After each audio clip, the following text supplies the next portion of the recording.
Dietrich Bonhoeffer writes this powerful quote. He says, "Only a suffering God can help us." And that's what God did. He availed himself to all of the situations of our lives so he could sit with us there in that. Here's the first way Jesus serves us. Number one, he sits with us.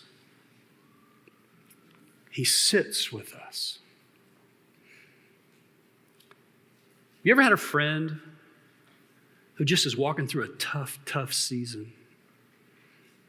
You ever heard of something called the ministry of presence? You see, it's so powerful to just sit with someone who's walking through something hard, and you don't even have to say a word. You're just sitting there. That's called the ministry of presence. Jesus does this for us. I want you to see something. Look at verse 7 of Philippians chapter 2, and it reads, "But he emptied himself by taking the form of a servant." And here's where Philippians 2:7 becomes a Christmas verse. "Being born in the likeness of men." Paul says you need to recall the way that Jesus came from heaven to earth. Don't ever forget that. This impacts the way you do relationships and have relationships in your life. Remember that he was born in the likeness of men. Flashback to the Christmas narrative, according to Luke chapter 2, verse 7. And he writes, "And she gave birth to her firstborn son and wrapped him in swaddling cloths and laid him" where? Help me. In a manger, because there was no room for them in the inn. Now again, Matthew's narrative, Matthew 1:23, "Behold, the virgin shall conceive and bear a son, and they shall call his name," help me, "Emmanuel," which means God with us. What Philippians 2, Luke 2, Matthew 1, all of them are saying the same thing. Jesus was born in the likeness of men. One of the ways he has served us and still serves us is that he sits with us. He sits with us in our sin. He was born in a manger, in our mess. We've already talked about that in a previous sermon. He was born in the public view, not behind the closed and locked private doors of a palace. No, he's right there with us in our sin, in our stress, in our struggles. Essentially in every situation of our lives. He sits with us.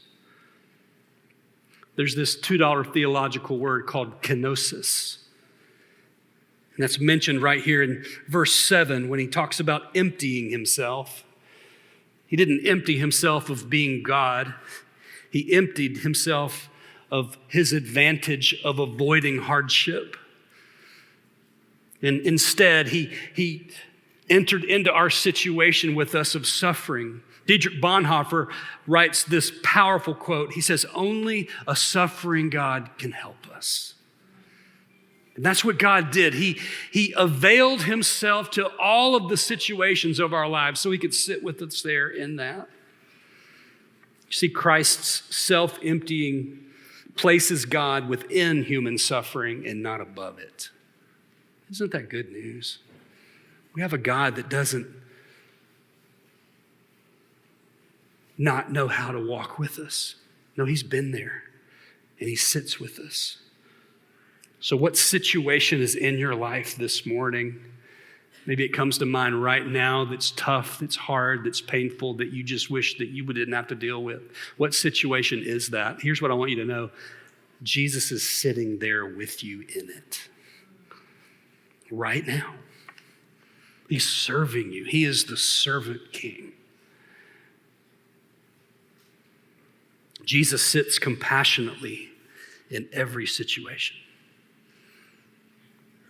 There's another way in which he sits with us too, and these are seen beautifully in the prophecies about the Messiah who would come. Micah chapter 5, verses 2 and 4 read, "But you, O Bethlehem Ephrathah, who are too little to be among the clans of Judah, from you shall come forth for me one who's to be ruler in Israel." That's a really important word, ruler.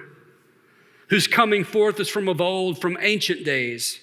And he shall stand and shepherd his flock in the strength of the Lord, in the majesty of the name of the Lord his God. And they, the people, because of his rule, shall dwell secure, for now he shall be great to the ends of the earth. Let me give you another one. Isaiah chapter 9, verses 6 and 7. This is a major Christmas passage, right? For to us a child is born, and to us a son is given. And the government shall be upon his shoulder.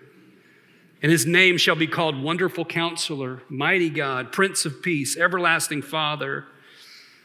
Of the increase of his government and of peace there will be no end on the throne of his father David and over his kingdom, to establish it and to uphold it with justice and righteousness from this time forth and forevermore. It will never end.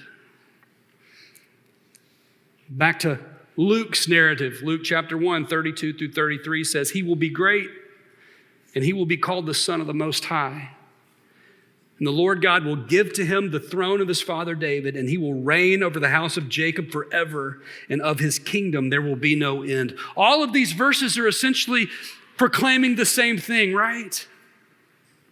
That while Jesus sits with us in our struggles in every situation, Jesus also sits authoritatively over every situation.